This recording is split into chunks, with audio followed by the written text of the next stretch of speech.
Richard Southern joins us to chat about some fun Friday stories. And Richard, there was plenty of buzz around the premier today.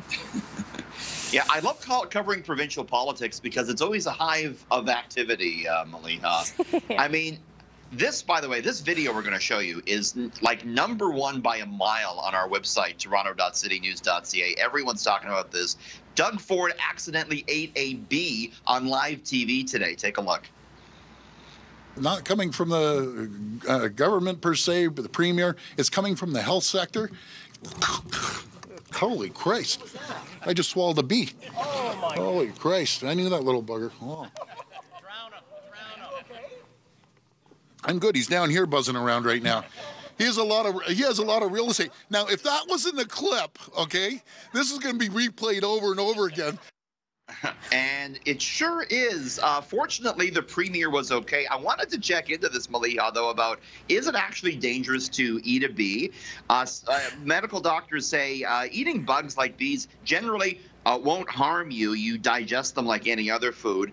If you are stung, though, in your mouth or your throat, there is a moderate risk. Of course, if you're allergic to bees, it can be concerning because you might have some difficulty breathing. Ordinarily, though, bee venom is not toxic and will only cause some local pain and swelling. We were saying, because we always say, what would happen to us if we did this on live TV? And he actually handled it pretty well, I thought. You know what, Richard? I feel like he really did, because this is actually a big fear of mine, and luckily it has not happened in my career, where I'm like, what if I'm just standing outside and like a fly or a bee going to my mouth? And I think I would freak out a lot more than the premier did. I would be worried I might say something worse than holy Christ. You know, that's the worry. It might be my last day on air, that's for sure. So it's a good thing it hasn't happened to us. Now, Richard, seriously, let's move on to another topic that's much more dangerous than swallowing a bee. Yeah, you really should not be worried about bees. You should be worried about bouncy castles. You know, these things the kids love? New study out on this. It found since the year 2000, Maleeha, 28 people have died, 479 others seriously injured, when oftentimes a gust of wind comes along and takes these bouncy castles into the sky. Wind aside, though, there's been more than 10,000 emergency room visits in the United States caused by broken bones and muscle sprains and concussions in these bouncy castles. There's not a lot of regulation around them, and I guess people don't tend to bolt them to the ground properly enough. So who knew? Bouncy castles, dangerous. I'm a little worried right now because my son loves bouncy castles, so I'm actually really happy you shared that. I think a lot of parents probably didn't know that, so thanks for letting us know about that, Richard. Now, watch out.